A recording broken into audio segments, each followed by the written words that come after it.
Have you ever looked in the mirror and felt like time was moving faster than you could catch up? The reflection staring back at you feels familiar, yet strangely different. The world keeps changing, friendships shift, and the body that once felt limitless now has its own rhythm. Aging can sometimes feel like a constant reminder of what once was. But what if I told you that the true challenge isn't aging itself? It's how we respond to it. The Buddha taught that suffering arises not from change, but from our resistance to it.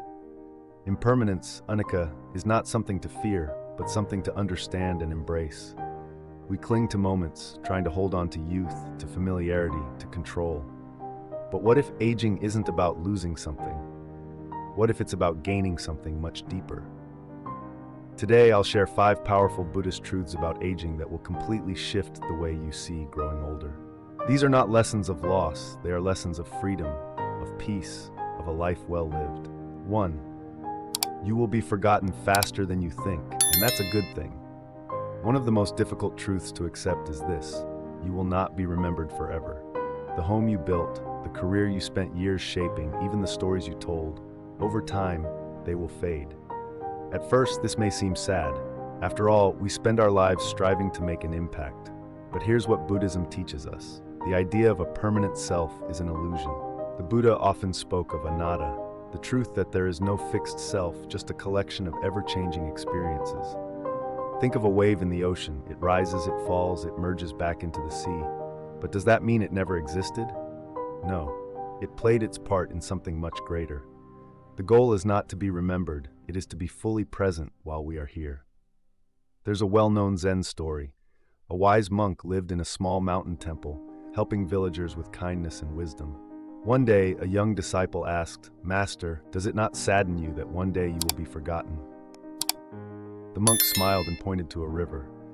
"Tell me," he said, "where is the water that was here yesterday?" The student hesitated. "It has flowed on," he answered. The monk nodded, "Yet the river remains." The lesson? It is not our name that leaves a lasting impact, but the kindness we pour into the world. So instead of worrying about being remembered, focus on being present. Your kindness, your wisdom, the love you give, it ripples through the world, even if no one remembers where it came from. That is a true legacy. 2. Your body will change, so honor it, not fight it. There was a time when running up the stairs was effortless. Now your knees might disagree. The body you once took for granted now moves at its own pace.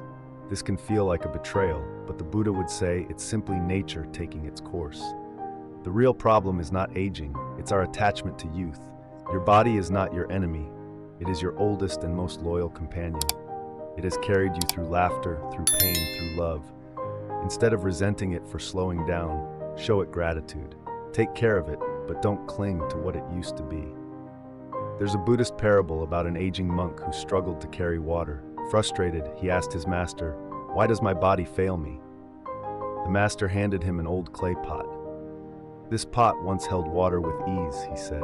"Now it leaks. But does that mean it has lost its purpose?" The monk shook his head. "Then why do you see yourself any differently?" Aging well is not about fighting change. It's about adapting to it with grace. Move your body, nourish it, rest when needed. Most importantly, don't let aging stop you from living fully. A frail body does not mean a frail spirit. You still have purpose. 3. You can't keep everyone in your life, and that's natural. As the years pass, people drift away. Some friendships fade, family members call less often, and some disappear entirely. It's easy to wonder, did I do something wrong? But Buddhism teaches that everything in life is impermanent, including relationships.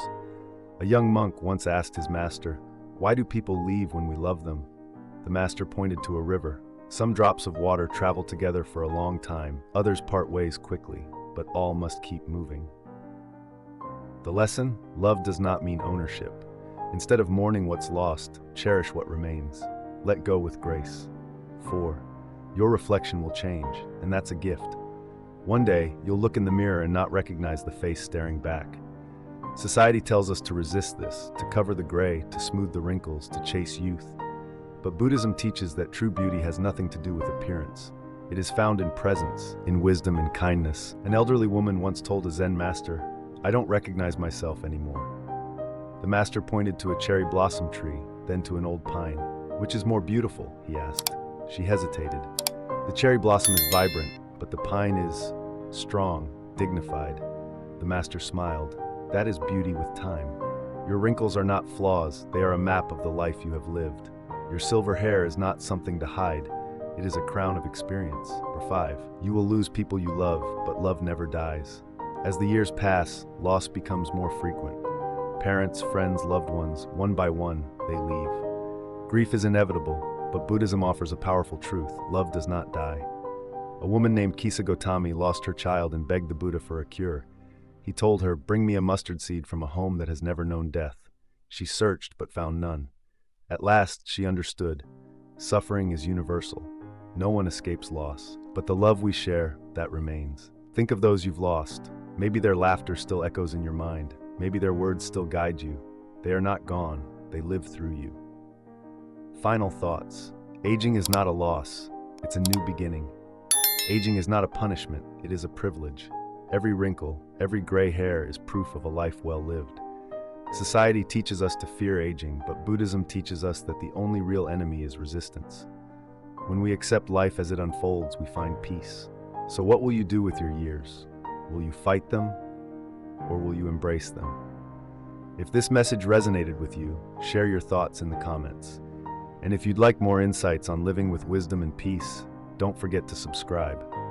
Aging is not the closing of a book, it is simply the turning of a page. And the next chapter? It's yours to write.